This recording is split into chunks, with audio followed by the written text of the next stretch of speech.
This is Greyhound Nation, Episode 17, recorded June 8th, 2021. Greyhound breeding with Michael Strickland.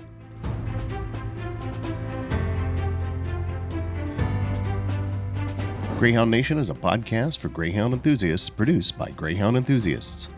To learn more about our show and its hosts, visit our website at greyhoundnation.dog. That's greyhoundnation.dog.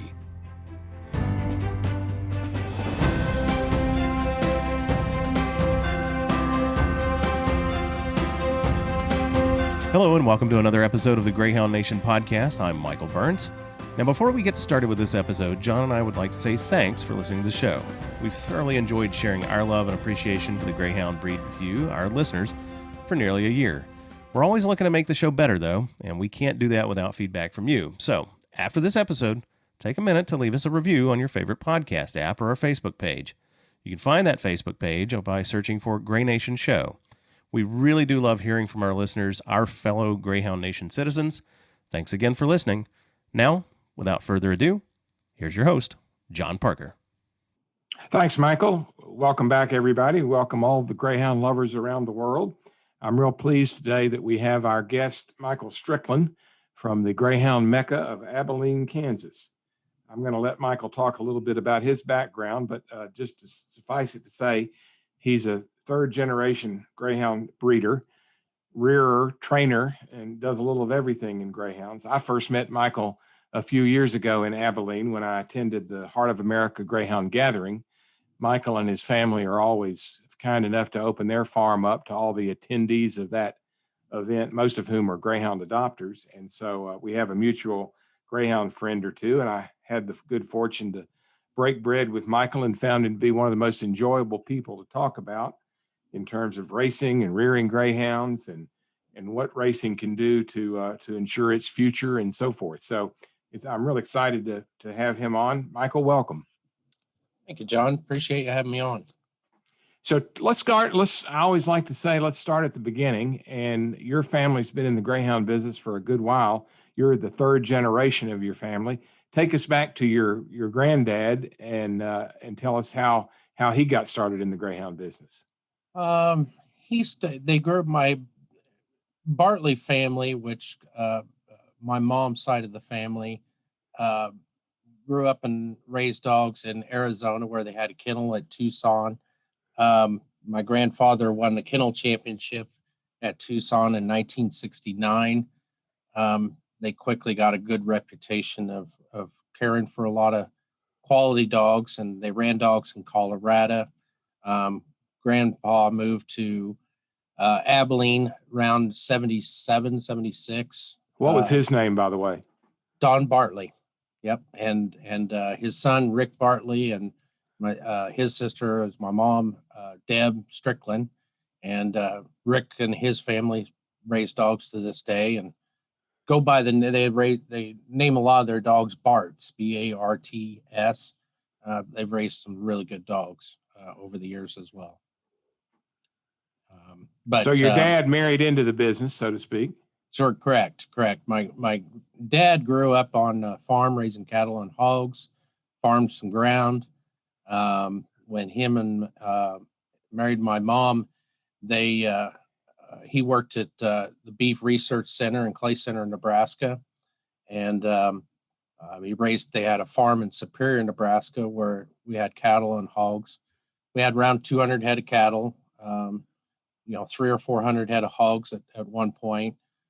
So I grew up in 4-H mainly. In the mid to late 70s, I think they've raised a share litter that, my grandfather gave my mom a female to breed. And by the early 80s, they caught the Greyhound bug. And we started building Greyhound pens and a kennel and in Nebraska. And then quickly we'd come down to the NGA meets and run dogs through the meets. And my mom garnished a good reputation of training dogs along with my dad. And soon several people wanted to have them start training dogs. In fact, one of the first people they met was Pat Dalton. And he had tremendous amount of those Maythorn Pride bitches, particularly the Ceylon 2 Maythorn Pride females. And we had a couple of those bitches and raised litters for him, and then by 1987, it was pretty apparent we need to move to Abilene and convert the business primarily to dogs. The cattle business had been real good to us over the years, but in the late 70s and early 80s, farming was a tough time. And the interest rates and grain prices and cattle prices were pretty low, but the Greyhound business was thriving. But anyway, and in the mid 80s, it was actually 1987. We moved to Abilene and bought some land and started building a farm and pretty much that farm you visited, John. Dave and I, my dad and I, pretty much built 100% of it ourselves. And, how old were you when you moved to Abilene? I was 15, and actually I was 16. We went back and forth for a while because we had livestock in Nebraska still at the time. We ended up selling the hogs completely out, and then we moved to cattle down. So we still had cattle when we moved to Abilene, and I still participated in 4-H. So you were, as a farm kid, you were cattle and hogs before you were Greyhounds. Correct. That's great. Correct. Yeah. Now, so you had some Greyhounds in Nebraska in the early days. Is that correct? Yes, that's correct. Yeah. So tell us a little bit, what are your earliest memories of having the Greyhounds there on the farm, and what your duties were with respect to the Greyhounds? We didn't have a lot of dogs. We had about a 15 crate kennel. We had about 40 outside dogs. And the first kennel we had was actually, it was nice, but it was, I don't know if you remember the old wooden grain bins. They're circular wooden grain bins. That's what we converted. We had 3 of them. We converted one of them into a kennel, and we insulated it and built a turnout pen to it. But a lot of my duties were I remember shredding a lot of paper. We had to go get newspaper and shred it by hand. And for the bedding, we obviously water, filling swimming pools and things like that. Pretty much the whole salon. I also remember hand leading dogs a lot. We always walked our dogs a lot. So I had good fond memories of walking the dogs out in the open pasture. And that was I always enjoyed that and remember that, and got to spend a lot of time with Mom when I was younger. And at what age did you typically start the leash training for the puppies? Honestly, we didn't start until they're roughly 10, 11 months old, basically, getting near training age. We did spend a lot of time with puppies, but we didn't, every farm does it different. We never have really led puppies very much at a young age, but we'd spend a lot of time with them. But by the time they started training, it was religious for us to work the dogs hard, but walk them in between quite a bit too. And one of the aspects I always found that I learned, as a kid, I didn't always like it, but I certainly learned it was good for the mentality of the dog, to get them out and walk them and it certainly was good for their kidneys too. As a child, if you complained of being bored, would your mother tell you to go out into the puppies' pens and run the puppies around? No, well, yeah, I don't remember being bored. I actually liked growing up on the farm, but if I ever complained, then she'd give me something to complain about. Did you find that you kind of began to enjoy working with the Greyhounds more than you did with the cattle or the hogs? I enjoyed both. Quite frankly, it was always a change of pace to go from working with the hogs or the cattle. I mean, I showed horses in 4-H. I showed cattle and I showed hogs.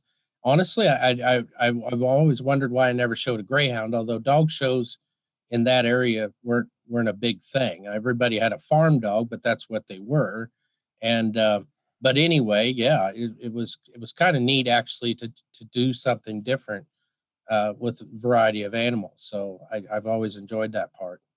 How old were you when you went to your first Greyhound track? Was that My in earliest- Abilene or was that another track like Tucson? That was or- actually, I remember Kansas City and Wichita almost identical time, exact same time when they opened. So we never traveled much when I was a kid. I think, until I was 16, I only remember making really two or three trips. Once to Arizona, California when I was 5, Colorado when I was 12. But we didn't go on vacations very much. I just couldn't leave the farm. Yeah. We had that many animals. It just wasn't something we could leave unattended. Yeah. So the Woodlands, then the track, that was your first trip to a Greyhound track? Right, Wichita and Woodlands. I remember even going to Wichita when they were building the track because my dad and I started building dog walkers. When we were building the farm on the side, and we made extra money by building meat mixers, and we built dog walkers.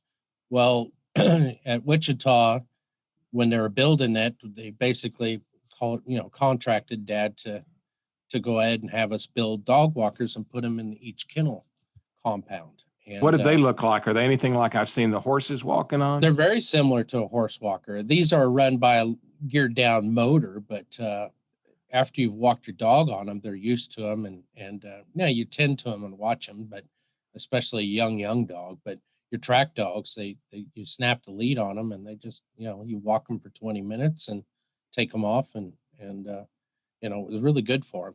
And was this a post race exercise or to cool them More off like or before? Well, for us, every trainer is going to have their own routine, but for us, it was the next morning. The dog, it's basically you have a hard, if you played a hard football game and the next morning you kind of get out of bed and you're kind of sore. And like I said, with dogs, you may be dealing with some kidney issues. For example, Mom would always, the way she taught me the importance of it is you could do a 45-minute turnout at 6 a.m. and put the dogs up. But if you put them on the walker after that 45-minute turnout and put them on the walker, immediately, as soon as you put them back in the turnout pen after the 20-minute walk, they all had to go bathroom. And it loosened their kidneys up. Yeah, it was really good for them. Yeah. How many, I'll have to say, I don't know that I've ever even seen a video of one of these. I've seen plenty of the horse walkers, but never of the Greyhound. How many Greyhounds on a walker at a time? What was the capacity? 8. Now, if you had younger pups, 14 months old, we would advise that you put 4 on there, mainly because 4 real young pups, you get one scared and they all seem to get scared at the same time. But honestly, they took to it really quickly. But again, your track dogs, it was never really an issue. Some people thought if you put them, put them on the walker, they wouldn't, they'd kind of want to do their own thing, but it really wasn't a problem at all. Well, it's like Greyhounds that you see on a treadmill. I've seen Greyhounds that love it.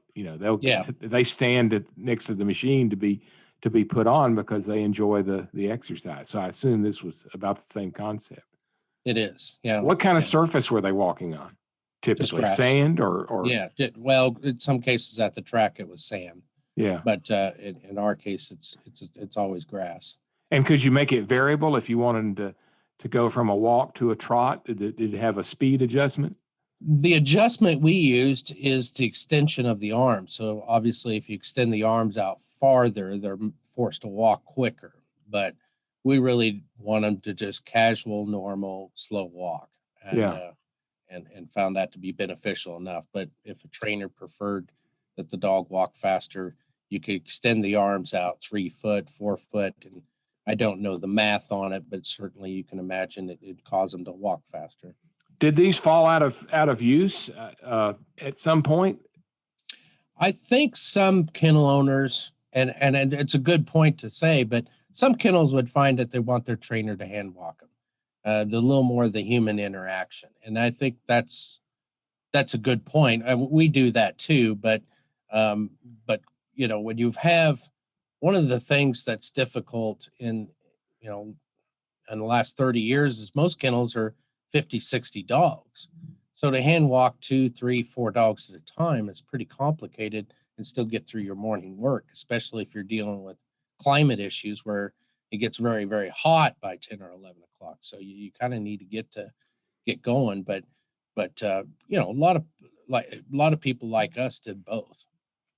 Do you have one there at the farm? I got 2 of them. Yeah. And you still use them? Still use them. Yep. Well, I'm coming out in September. I want to see one in operation. I'll send you a video. Okay, that sounds great. Yep. So a little digression there about something I've learned. I knew I'd learned something from you tonight. You moved to Abilene in when you were 15, I think you said. Yep. And what did you think of that? Did you think that you'd like died and gone to Greyhound heaven? Yeah, but when you move from a life, you know, it's more of a transition problem in terms of the school. You know, my original school had 5 kids in it. You know, it was a small school just on the border of Nebraska and Kansas, and the graduating class of that was 5. And so when I moved to Abilene, you know, there was 120 kids in my class, and you know, and a lot of the extra activities for the first couple of years, it was tough to participate in because you know, folks had a lot of things to get done at the farm and it needed done, you know, yesterday. Yeah. But anyway, yeah, it wasn't too bad. But yeah, as far as Greyhound heaven, yeah, a lot of them I'd maybe seen during nationals, but we would get out. You know, I remember getting out of a lot of school to come down to the NGA meets, and then mostly spend time in my grandparents' house. But I particularly remember the Irish people that come in town. You know, I'm just a farm kid from Nebraska, and I'm not exposed to the different accents, and I couldn't understand some Irishmen at all. There's a couple of them I still can't. I know Pat Dalton has come regularly. I had the honor of meeting him. I know his son John quite well, and I had the honor of meeting him a few years ago. What a great gentleman he is. Yeah. We're going to try to get him on the podcast in the near future. But in any event, who are some of the other Irish folks that came over? Well, the one of them was I'm trying to remember Pat Begley. He came a little bit later. I didn't really meet him until I was about 25. And again, I'd met John, but I always will remember Don Cuddy. Anybody that's met Don knows he was an absolute gentleman, but I certainly remember meeting Don. Let's see. I don't remember some of the names, but I certainly remember the group of people at the time. Were they here mostly to buy at the auction or to sell? The interesting thing back then, the auction wasn't the centerpiece of the meet. The meet was more of a gathering and a celebration of sorts. And a big reason like a farm like us might come to the meet is, yeah, we'd sell pups, but it wasn't as big a deal as it is now in terms of the amount of money that they paid for the dogs. It was about making connections. You got to remember this is pre-internet, and it was about meeting the person and the handshake, developing relationships. Do I trust that person with the dogs? The kennels, perhaps certainly a kennel that would need dogs, say in Wonderland or Florida. They needed to lease some dogs. They needed to make connections with somebody that did a good job of raising dogs. So it was, again, connections about the best word I can summarize that.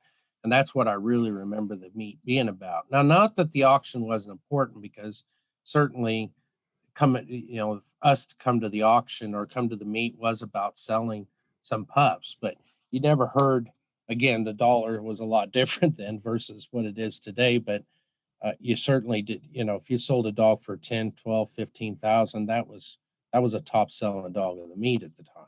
Yeah.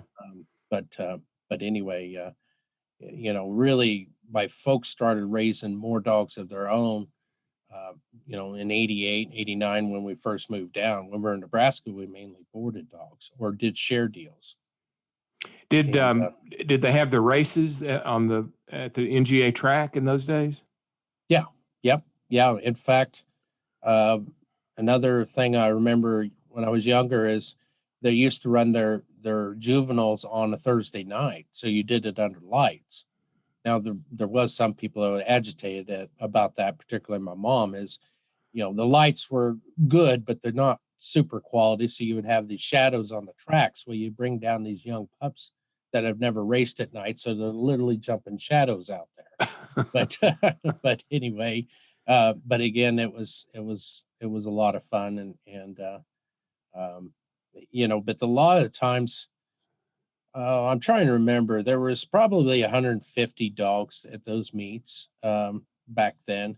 I may be wrong on the numbers, but it was somewhere in there. But it certainly wasn't as high as it later, higher number of dogs in a meet. A lot of kennels, a lot of the breedings that were taking place, those dogs were already on a course to go to a booking. And there wasn't much of a market. There were dogs sold and bought and sold all the time, but not through the meet primarily. And as a teenager, did your mom and dad expect you to meet all these various folks and become known to them and meet the Irish folks and talk to them and so forth? Yeah. I did that, and well, my folks boxed the dogs, and my sister and my sister was 2 years younger than I. We always picked up the dogs after the races, and inevitably you're going to meet people that way. And my folks raised dogs on share deals, partnerships, and so just doing that, you get to meet quite a few people that way. But yeah, it as it got into the stud business after we'd been in Abilene for in the mid to early 90s, particularly by the mid 90s, I certainly was meeting people left and right. What led you and your dad and mom to get into the stud business? I take it before that you were mostly, rearing your pups, training them and so forth. Didn't do a lot of on-site breeding. What got you into the stud business?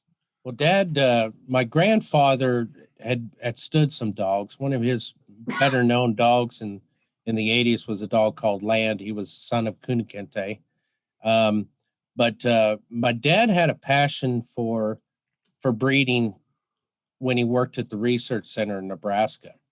And then there was a couple other things to lead to the thought of standing dogs. Is he always found it agitating his interest was drawn with frozen semen early on because of the agitation of, well, he wants to breed to this dog that's in Florida, but you got to get a plane ticket.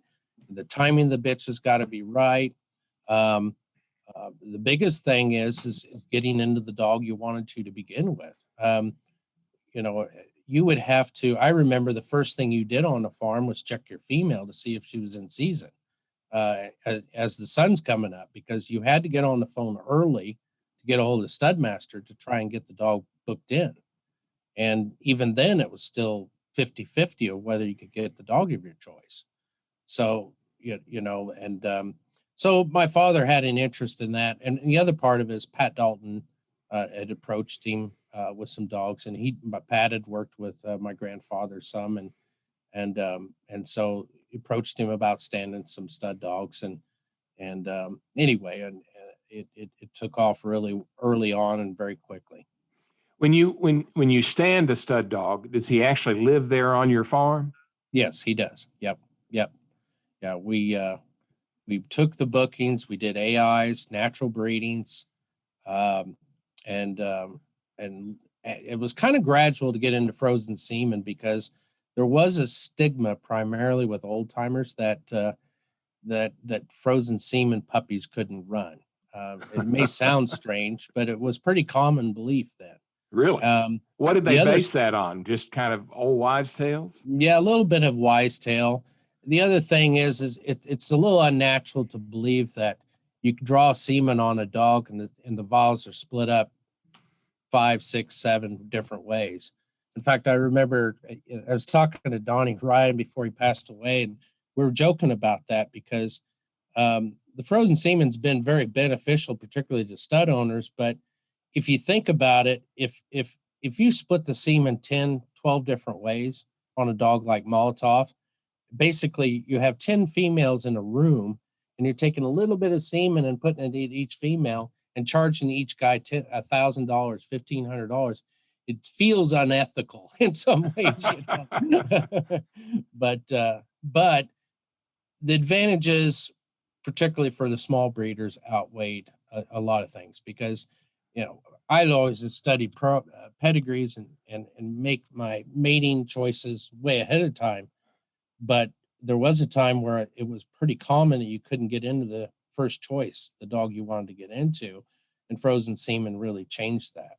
Yeah. And so and it certainly was better for the animals, but particularly the female having to travel so much. Yeah. Yeah. You could ship semen away. You could ship the female in early.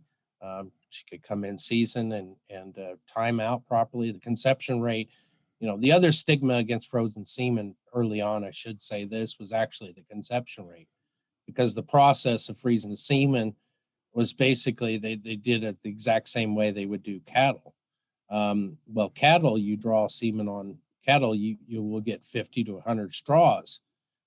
Greyhound semen, you'll average anywhere between 6 to 8 to 9 vials, and so obviously you can tell that the straws wouldn't be counted out properly, meaning this low sperm count put into each straw versus the process of doing it by vial. Yeah. Let's get into the technical aspects a little bit. I find it interesting, and I think a lot of Greyhound folks that are maybe come from the adoption or the amateur sports world don't really know too much about it. I find it fascinating. When you first started the stud business, what percentage of your breedings were live cover, natural breeding, as we might say, versus AI, which for our listeners stands for artificial insemination? I think when Dad started, I would say officially started with a stud ad, basically in '88. There, he was virtually 100% live cover, and natural breedings were probably 50%. Yeah. If you had a high popular dog, you were splitting the semen part of the time. You would maybe breed 2 females, but by 1992, 1993, we were starting to bring in the use of frozen semen. Actually, I believe in '91 would be more accurate. But the reason '92 and '93 come more to mind is when Fortress came along and E.J. Douglas, a couple of dogs that literally off the racetrack had a high demand. Breeders were more susceptible to using frozen semen by that time because that was the only way they could get in. Yeah. It's not that we wouldn't offer AIs or natural breedings, but we would use the dog sparingly and freeze the semen. The idea is retire the dog and freeze him straight away and basically have some sitting in the tank and then live cover. And then if somebody called and couldn't get in live, you could say, hey, I've got a vial of semen in the tank if you wanted to go the frozen semen route. Otherwise, we'll need to go a different direction. And some begrudgingly did that. They didn't want to. Some took to the idea well. But as the demand of the dog picked up, it became less of an argument when the conception rate showed to be real good. And I should touch on that a little bit. The process of freezing the semen, the main Tell us key how there- that's done. Let's go into the well, technical one of aspects the of that. yeah, one of the major things, the extender that you put in with the semen when you're freezing it. It was developed by Richie and Sharon Knoll in Texas. The extenders is basically preserves the semen through the freezing process. I won't go too deep in the weeds with that, but I do want to mention that because that's a major key. Not all extenders are alike. What you would use for horses or cattle or hogs is different than that of dogs. The process is basically you collect the dog, you spin it down to 1 cc. It's going to be mathematical, but we used a hemocytometer. Back in the old days, you would use a hemocytometer to do white blood cell counts. Well, hemocytometers we use to do sperm counts. And we would add 2 parts of extender to 1 part of semen. It's a gradual cool down process for over just in an hour. And then you would divide this semen into little pellets. And anyway, This after they're frozen, they become pellets in the freezing process. they're going down the cooling process, and then you have a block of dry ice, and it has perforated holes in it, and you drop a little amount of semen in each hole, and it freezes. And then you would test thaw one of those pellets to make sure that it jived with the morphology rate. Morphology basically counting good from bad sperm cells. What's a good percentage for semen count? A good percentage, again, it's probably average, but you would want to see 600 to 800 million. I would say the average is probably 500 to 600 million. There are a number of dogs that would easily get over a 900 million sperm cells, and each vial, and that's equivalent to one breeding, by the way. But what's the difference between a vial and a straw? I've heard those two terms used. Yeah, well, the straw is just basically is a straw with the semen frozen in the straw, and it's capped at each end. But the problem is it wasn't precise amount of sperm cells were going into each straw. A pellet is, again, you're freezing in a pellet, so you would put maybe, depending on the count, if you had 100 pellets and you were going to get 10 vials, you need to put 10 pellets into each vial, and based on the count and the morphology of the dog. But the average dog usually gave you around 6 to 7 vials, but there are dogs that would give you 10 or 12 vials for that matter. But 100 million is the standard. In fact, I shouldn't say kind of. It is in Australia particularly. It's required that it's 100 million per vial. Now, the only real thing that can cause that to come in question is if the conception rate drops off. I don't really know how they can oversee that, but it's to the breeder or the stud master's benefit to carry a good conception rate. So it doesn't really require any oversight, because if you got a poor conception rate, number one, the owner's going to take the dog away from you. Number two, people don't want to take their female to be bred there if they're not going to have puppies. Yeah. That's something else I should touch on. The other thing that other than the process of freezing, changing and improving, the other thing that improved was a method. A lot of them were vaginally bred with thawing out the semen and vaginally breeding the female, but you're putting such a minute amount of the semen into the female, so it required a better method, and that's when surgical implants became popular. We, along with Dr. Kent Law and a couple other local breeders, started to do that, and basically you're putting the semen directly in the horns of the female. So it's a very minor abdominal surgery, taking horns of the uterus, it's very small hypodermic needle, and going into each horn. And I call it ballooning them up, because you can watch it. You can actually watch video of this. It's not with the Greyhound. Oh, that's right. It is on YouTube. Yeah. There's some good YouTube. I watched it before I had one of our females surgically inseminated, and I thought, that's a piece of cake. It's quick.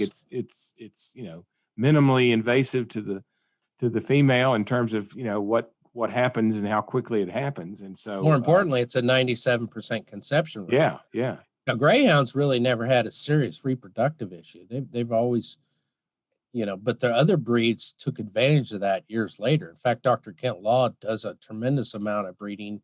I think it's English bulldogs that are a little complicated in terms of. Yeah. I'm not super familiar with all the breeds, but I do know he does do quite a few of them. But yeah, the conception rate dramatically rose, and that just no stud dog can get semen as close to the uterine horns as AI surgically, can they? Right, correct. Well, and you're also bypassing other possible issues. Some females had vaginal, they were dirty. I'll just give a general term. They were dirty. And and the other, AI had its advantages for the safety of the dog, and frozen semen maintained that as well. Tell us a little bit about how do you actually store it, and how long can it be stored for and remain viable typically? Well, we store it in liquid nitrogen tanks. Does that require an electrical power source? Nope. It's basically a really, really, really fancy barrel that's got a real heavy amount of insulation in it. Now they develop different kinds of way of insulating it, but basically we used to have 12 tanks at our farm, and they would be charged. A lot of dairy farms, not so much anymore, but when there were a lot of dairy farms around, they always had semen tanks. And so you had sire services that would take their trucks and charge the tanks, basically fill them up with liquid nitrogen. And so that's what we do to this day, is we're on the list to have our tanks charged every 30 days. And we've had semen in there. Well, we have a couple of straws of bull semen that's over 30 years old. Wow. We've got semen.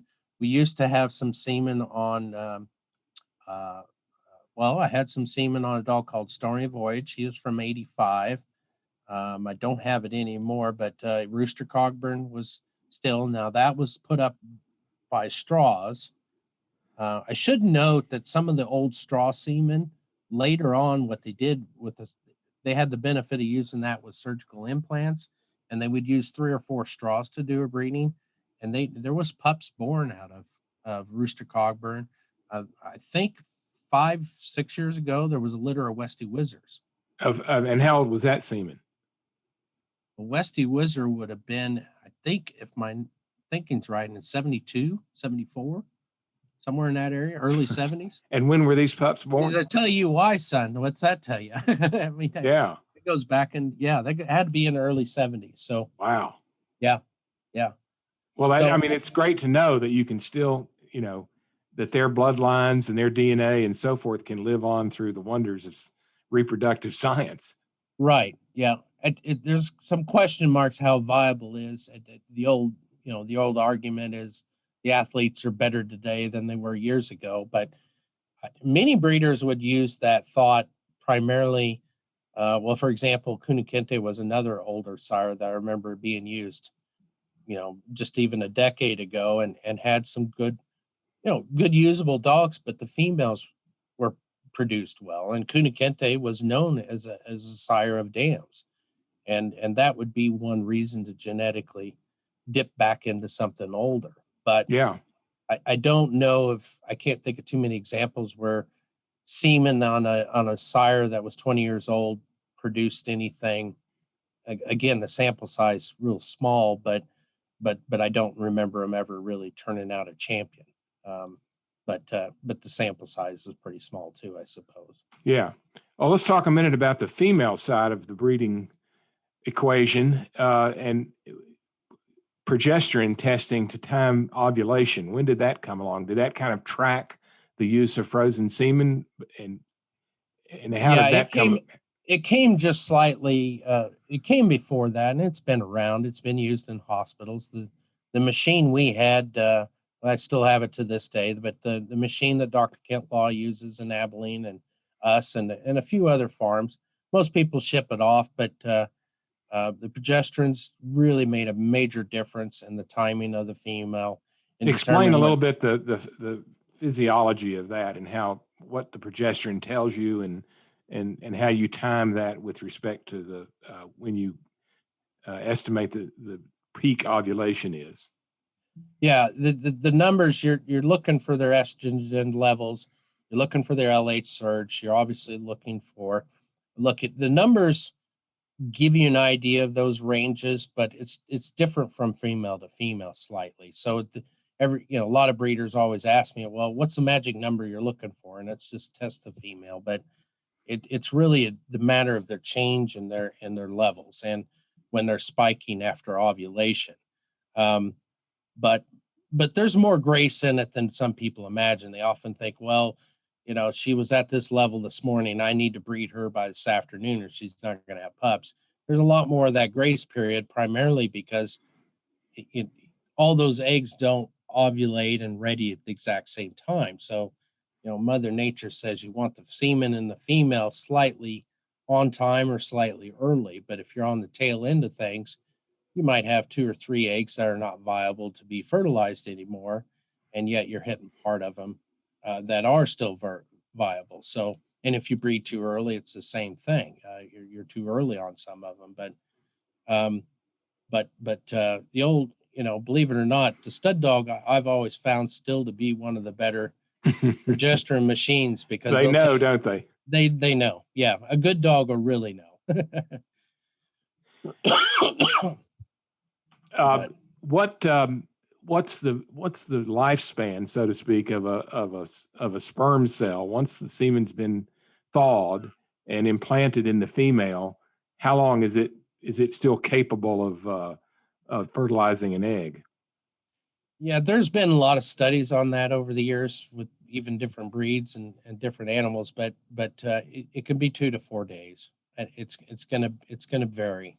Uh, it, it, it, there's some semen that um, it's the more viable sperm cells you put in the female, the better you're going to have conception rate. But as far as determining exactly how long they're going to live inside the female, that's going to vary so much.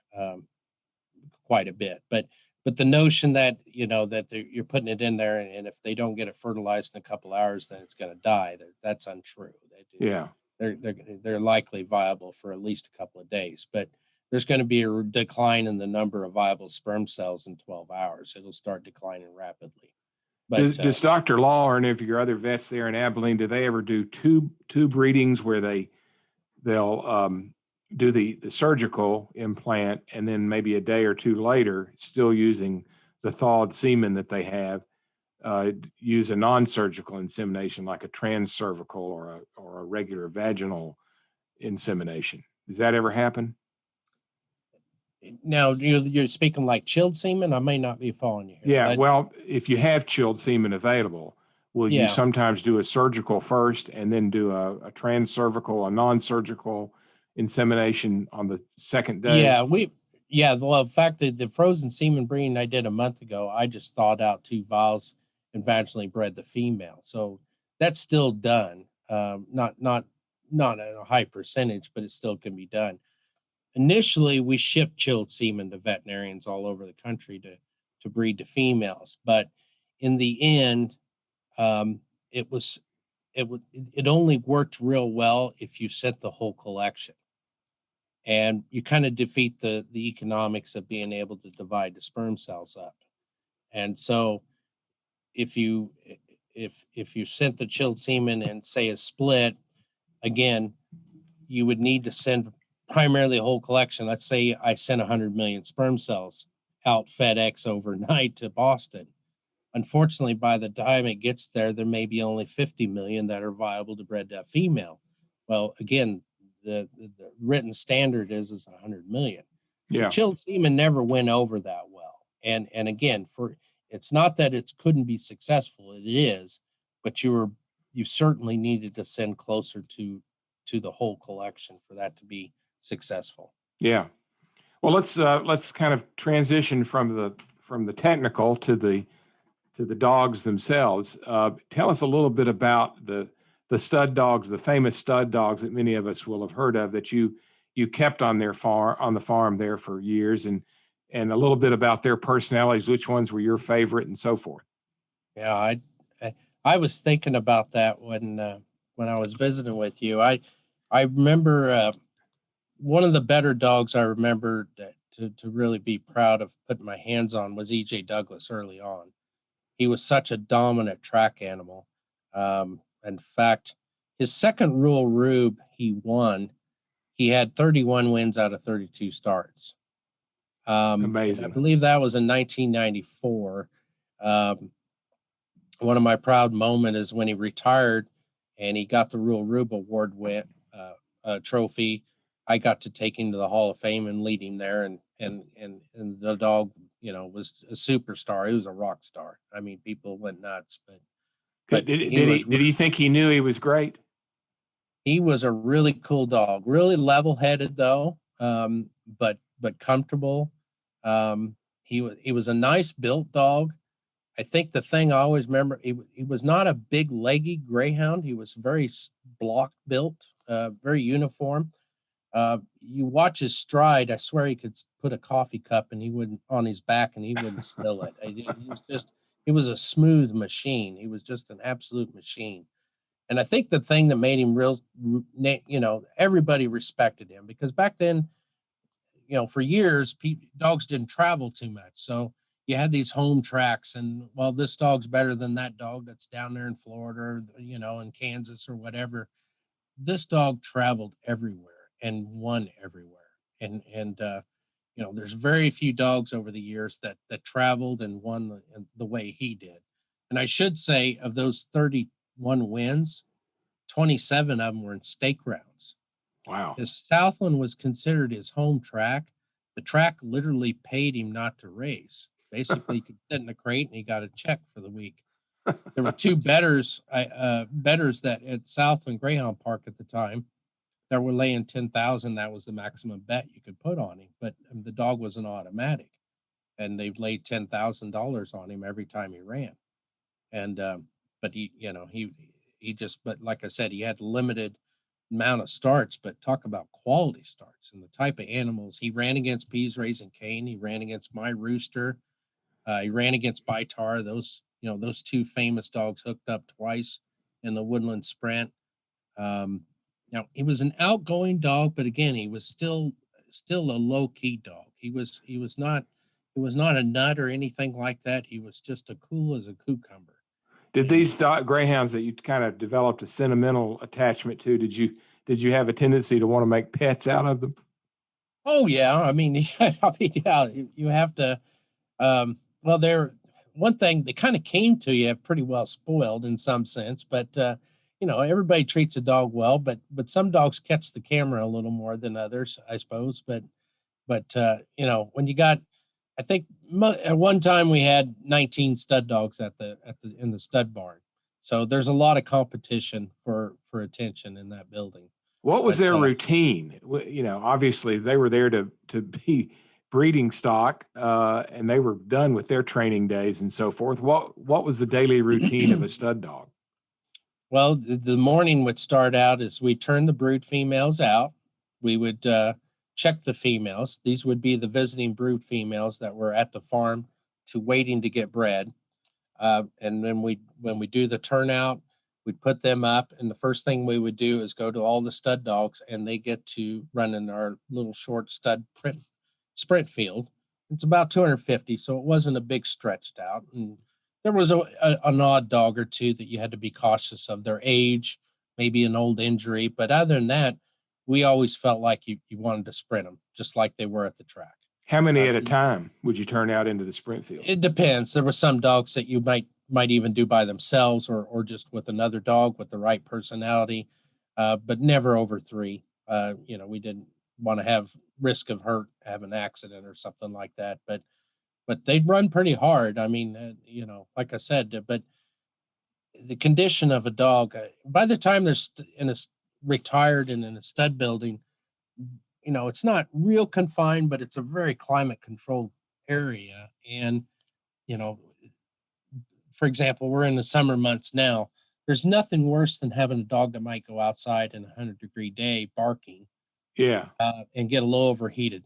You're talking possibly 2 months of not being viable to breed a female. His semen would take a major dive.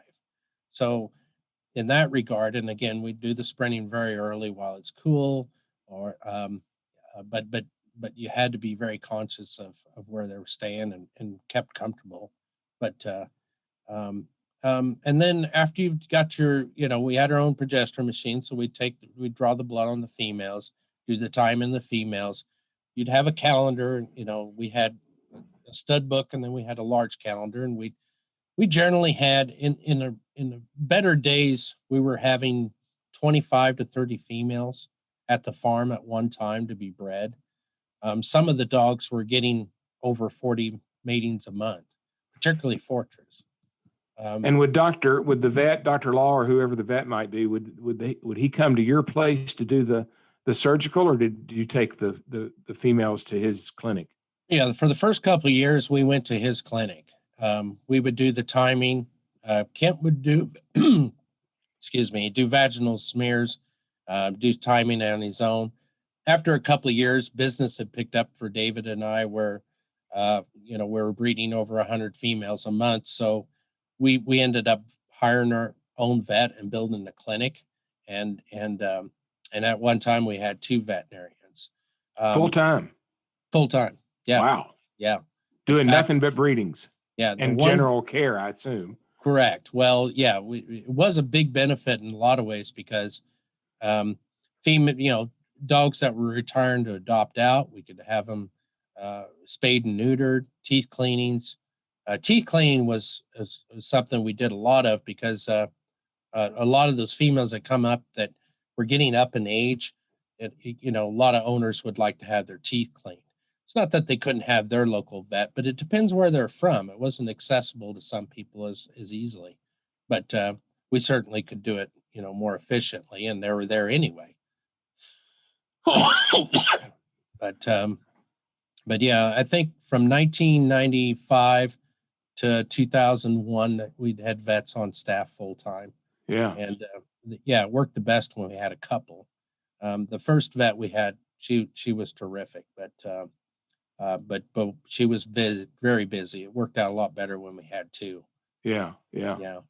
But we didn't run it as a co-op. We kind of thought of the idea for a while to kind of do it as a community co-op. But the thing is that, with the breedings, they're busy, but there's enough dogs in Abilene, and there was some ethical things you had to worry about with other local veterinarians too, that you didn't step on their business.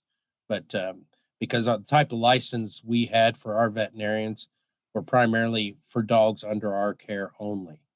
There were some licensing requirements to be a public veterinarian. Right. So I need that. I'm going to a point of personal privilege here. I want to hear about Fortress. He's my favorite of the famous studs. He lived with you for a while, didn't he? Yeah. What was he like? He was he was attention. He wanted attention all the time. The one thing about him was most of the stud dogs had pet names. Some of them, EJ Douglas, he was called Douglas. A track announcer from Woodlands, Birch called him Doggy Douglas. So sometimes they give him a nickname. But the interesting thing, when Pat Dalton came shortly after he retired and came to our farm, and Pat Dalton came to the farm to see him. Now, you got to keep in mind, Fortress is a big 77, 78 pound dog, beautiful dog. He was a fortress. He was a fortress, exactly. And Pat said, "How you doing, Tiny?" And it's like, I couldn't believe he called him Tiny, but that was his nickname. He knew his name real well, but he was attention. But they all have little nuances about him. Initially, when he retired, he didn't like to be touched and handled in areas that that it was not common. For example, collecting the dog. Yeah. Benching the dogs. Fortress wasn't an easy dog to bench at the track. He later, he grew out of that and he became okay with it. But some dogs don't care to be handled that way. And I'm sure lots of pet owners or any dog owner knows that some dogs don't care to have their toenails clipped. Oh yeah, I've got several of those myself. Right. So yeah, but yeah, he was a big, beautiful dog, but he was always. You let him out to go sprint, he'd go down and all the way back, and then he'd rub his head on you for, while you're scooping poop. He just wanted to pet it all the time. But, yeah, he's a pretty cool dog. A major overbite, I might add, or an really, however you say it. Oh yeah. He threw lots of pups that way too. Yeah. I never knew that about Fortress. So he had it himself and he passed it on. That's correct. Yeah. And I would say to the highest degree. Yeah. But did he have any problem eating or anything like that with it? Not too much. But as he got older, he might maybe struggle at the bottom of the pan, but not too much. But yeah, a little bit, but not too much. Yeah. Now, did some of these stud dogs live out their lives at the farm, or once they were either you had collected enough semen on them that you didn't need anymore, or they had just become less fertile? Did some of them go to their owners? What was kind of the typical? Where did they live out their lives typically? I would say over half of them lived their lives out at our farm. I can remember a couple of dogs that got cancer and left way before their time. Another Pat Dalton dog that comes to mind was Give Me a Hand. He held the first sectional record at Wonderland. He was a BJ's Justin son out of Memory Giver, another branch of that Ceylon 2 Maythorn Pride line. But he got cancer when he was 6, and we had to put him to sleep, unfortunately. But I can only remember a couple of them over the years. Again, we've had a massive number of dogs at stud, at different periods. But E.J. Douglas retired at the Greyhound Hall of Fame. His seaman duties were pretty much done by the age of 10. So he spent the remaining, 2 or 3 years at the Greyhound Hall of Fame. He was a greeter there. Yeah, and a very good one. I mean, the dog was great, gentle acting dog. He was a low key dog, but a happy dog, but not over rambunctious or nervous acting. And so he spent his remaining days there. Some owners took their dogs back, but a great deal of them, ended their careers there. Some of them, like Pease Raising Cane, stood with Alvin Staggs, and we stood him at stud for a couple of years. At the time, Alvin wasn't freezing semen yet, so the owner had brought the dog up to freeze semen, and we had him for a couple of years. That's one dog that had the craziest routine. Pease Raising Cane was an absolute nut. Not a very big dog, 66, 67 pounds, kind of dog that would run in circles.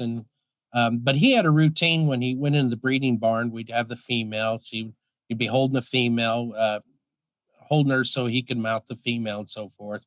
We had an alleyway in a stud barn. He had to make 3 or 4 trips as fast as he can, down and back before he'd mount the female. And I swear to Lord, had to be done before he'd mount that female. And he threw had to lots think of about pups. it a minute. Oh, he was a hyper dog. Even in as his age wore on, he was still the same way. He was really a character. One could call him silly or brainless, one of the two. What was his call name? We just called him Kane. I don't remember what his call name was at the track. He was a silly boy. Threw pups just like him too, I might add. Oh, really? Yeah, a lot of them were. Yeah.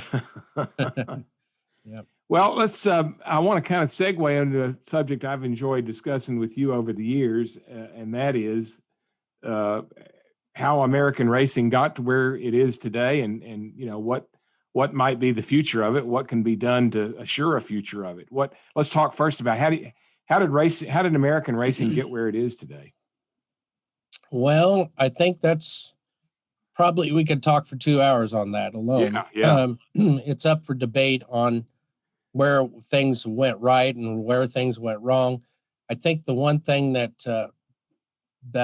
the racing system, when it started turning into more of a casino establishment instead of a racing venue, I think that was a major downfall, and I think we invited that in, mainly because the money. A lot of people believe, well, the casinos came in because they needed to support the dogs.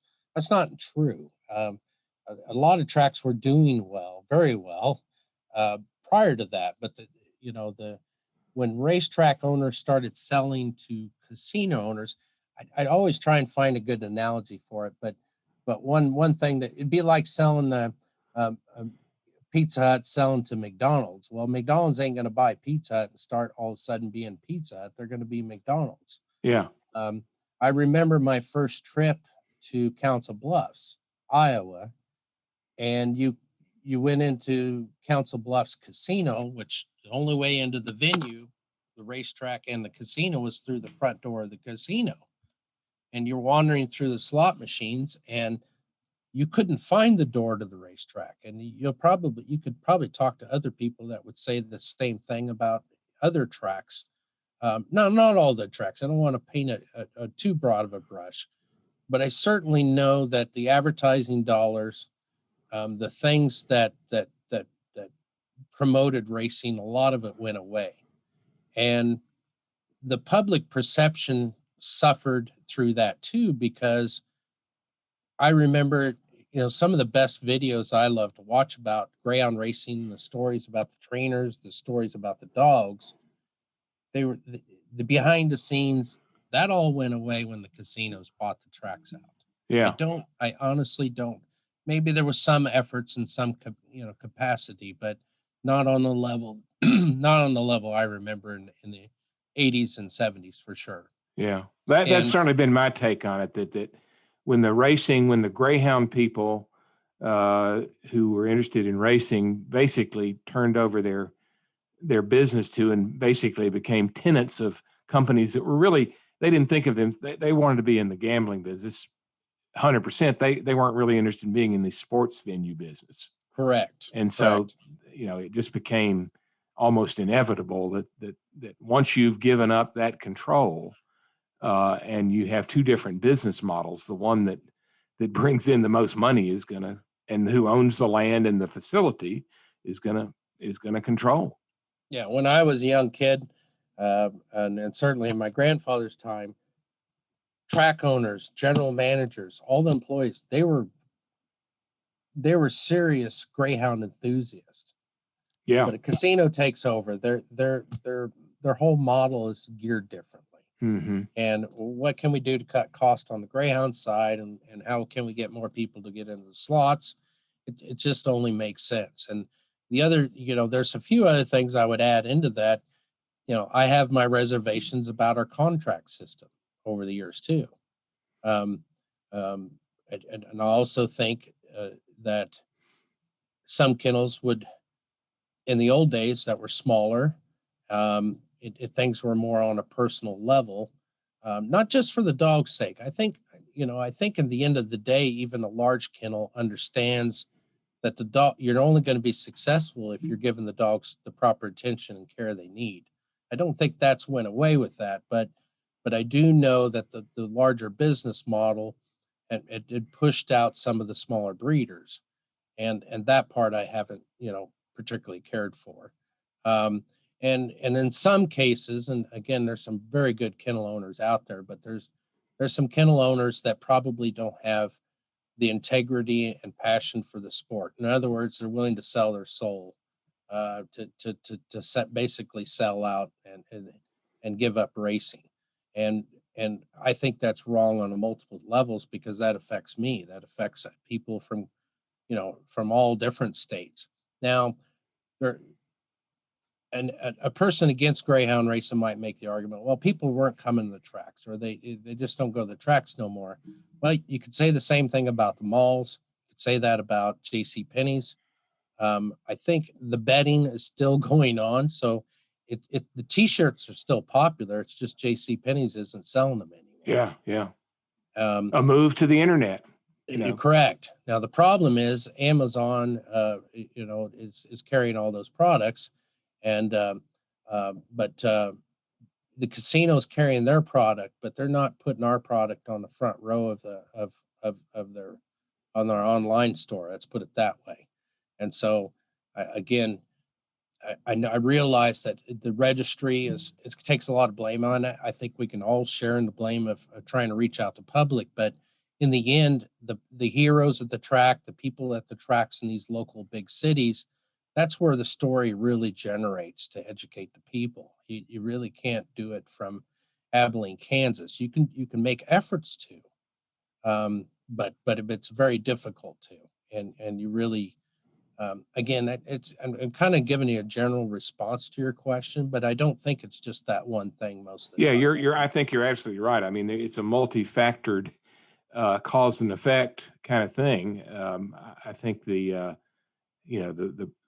change of control of the venue is a thing. I think frankly, racing could have been a little bit more proactive on welfare, not care of the dogs so much, but on adoption. I think they could have No and should question. have institutionalized adoption and not just left it up to charity adoption groups. For the What most I've part. always felt like, though, John, is over the years, everything's been a progression anyway. Yes. The way I dehorned cattle when I was a kid is much different than the way any rancher would do it today. Yeah. It was pretty brutal. It still needed to be done, but it was brutal. And I think there's a lot of aspects that improve over the years, and it's just a progression. And sometimes just culture changes too, and most of the 99% of the time it's in a good way, by the way. But I'm saying that process still has to occur over time, and then sometimes it's related to injuries, for example, the science behind care and how to maintain a good track. One thing I'm always frustrated is these records that whether it's injuries and so forth that are used against us. Well, the sport injures this number of dogs. Those records are to benefit those animals. They're not meant to be used as a club. And quite frankly, the injury rate is stacks up against most professional Oh, yeah. sports. And to me, that's always been one of the problems. The injury reporting was somewhat incomplete. It didn't classify them. It didn't tell you what the outcome was. Did the dog return to racing? How soon did it return to racing? You didn't have kind of down in the weeds type statistics. You just had the big picture, which often didn't tell very much. 5 dogs were injured in racing last night. Well, what were the injuries? Right. One of them tore a toenail. Okay. Right. One of them Yeah. broke a hock. That's worlds apart in terms of the severity of the injury and so forth. But oftentimes the statistics don't distinguich, an injury is an injury. Yeah, we actually is trying to keep track of that the best we can. But yeah, we've literally have shown, people of interest that have interested in this topic have shown, look, this dog's actually had 3 minor injuries that returned to racing within 2 weeks. Well, those are 3 injuries that fell upon the reports, and it's just assumed that those are 3 separate dogs, and these were, terrible injuries. Now, I'm not going to say there isn't a bad injury that occurs. Of course, it occurs, but that occurs. That'll occur in the pet world. That'll occur under any circumstance. Yeah. So very true. Yeah. So that's how racing got where it is today. What's the fix? What can be done to sustain American racing? Well, I think for it to continue, it's going to have to start on more of a localized area in terms of going back to promoting. The difficulty behind letting the public in the back kennels has always been a problem. And by the way, that's regulation from the state. That's not somebody trying to hide something. We literally can't. I think there's a lot of photographers that go to the track and want to take pictures of dogs. They're literally told you can't stand there and you can't look there and you can't go there. And we want to expose the public to the back part of the racetrack where the kennels are as much as possible. But the state regulations and the tracks has prevented some of that. But if we're going to get back to where we need to be as a sport in terms of popularity, I think, well, first of all, I think we need to recognize that there is a strong number of people that are interested in the sport. It's just, I'm a huge Nebraska fan. I used to get season tickets, but I don't have to go to the games anymore. They're on every TV channel. When I was a kid with Greyhound racing, I had to go to Woodlands to watch the dogs run or somewhere else. I can turn on the internet and watch it on Track Info. I can place my wager on the computer now. So I think that again, I don't want to gloss over the fact that people aren't going to track, but I do want people to track. And if you're going to get people back on track, you want them superstars closer to the stands in some way. One of the biggest memorable moments I remember was there was a dog called Mr. T-Bone. We stood at stud, a fantastic animal. In fact, he ran in a famous match race against Blendaway in Woodlands. He retired and went to stud, and we bred the dog to one of our females. He had 2 pups in his first litter, and they're 2 black males, looked just like him, cocky, big, long, leggy puppies, but they were just slightly over weaning age, about 4.5 months old. Well, I'll cut to the story, but they wanted to have a reunion of that match race, and they asked for us to bring Mr. T-Bone back to Woodlands to meet up with Blendaway for kind of a photo op.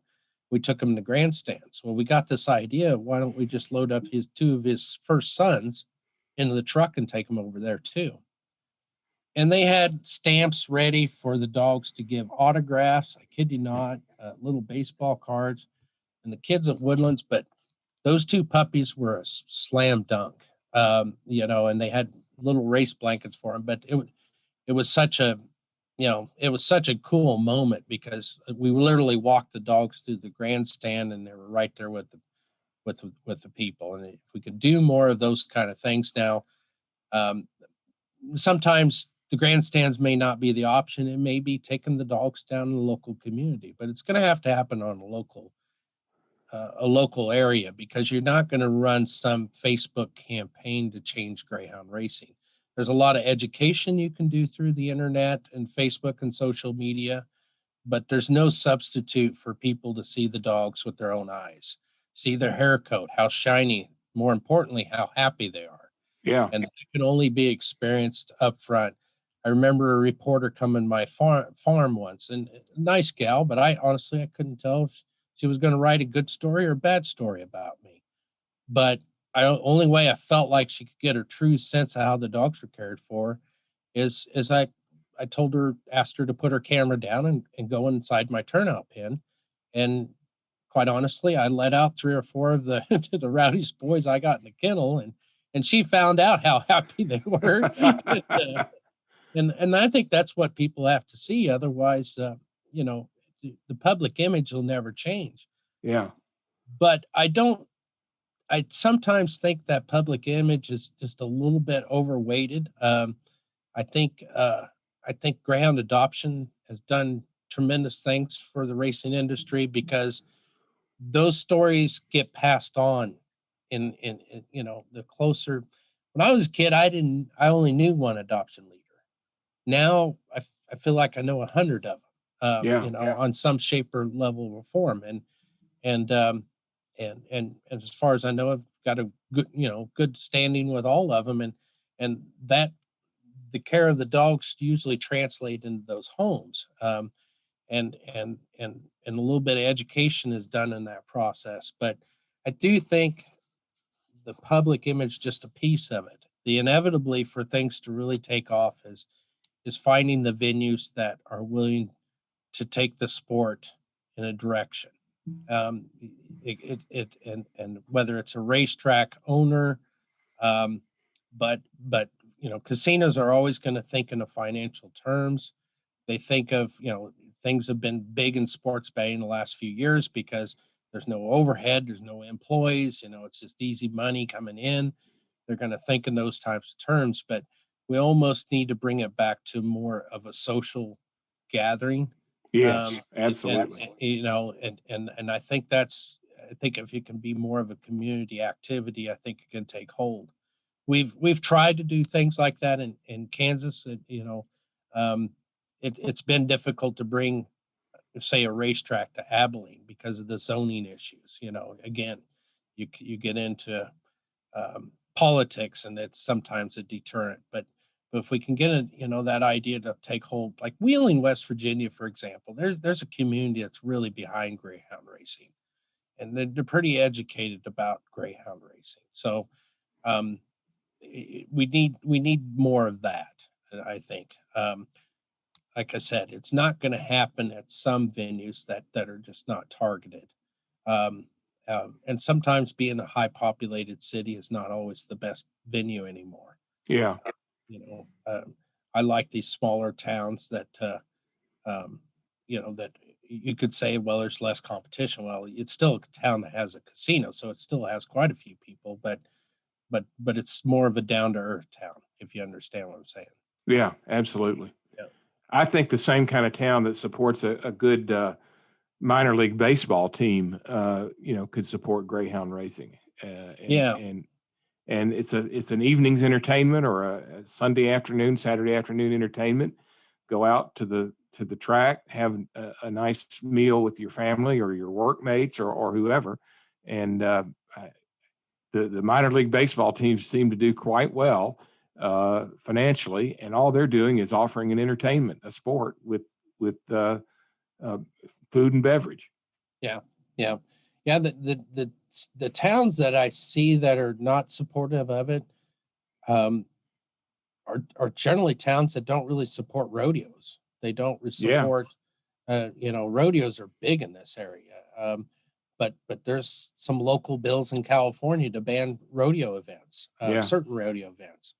And, and there again, that's an area that's fell out and not as educated about, about the heritage and the sport of it. To understand a greyhound is they love to run, and oh, by the way, it's good for them. And to really take that away from them, you're really just calling for a ban of the dog in that sense.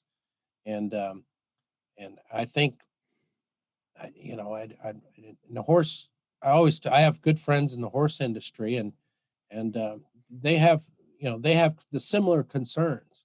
They may feel more secure because in some ways, but they know that they've got some of their own issues to battle too. And but I joke with them and saying, the day a day that a horse goes to bed with people at night is the day horse racing is done too.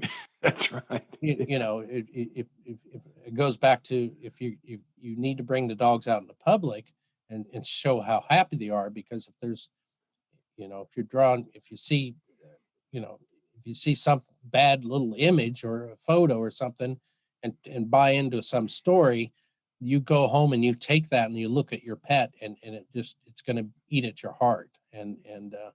So I think public perception is always important, because where we're at now, John, is we're in casinos and even racetrack owners. They're corporations, and corporations are, um, they've got their guard up totally on their image, and they're overboard, and they're kind of caving to a very loud mob that really isn't that many. Yeah, That's my own opinion. yeah. I'm not saying there isn't things that doesn't need worked on, but that's always been true among any animal or any sport, as far as I'm concerned. Yeah, Like I said, absolutely.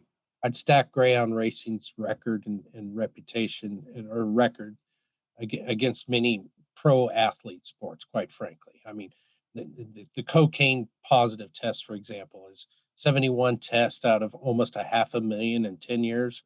Give me a break. That 71 test probably was done in the NFL last year. Yeah, yeah, And in fact, I don't know what the numbers are, but again, injury rates, again, 0.03. That's not our issue. It's just connecting with the public, and because if a dog's happy doing what it's doing, um, and people can see that, then that's where the sport turns around pretty quickly, I think. yeah. I agree with you. Yeah. Well, we could certainly, like you say, we could talk about it Yeah. hours more. Yeah. And I've just noted to myself, we completely missed out on you're discussing your foray into Australia and Australia breeding and so forth. So we're going to have you back.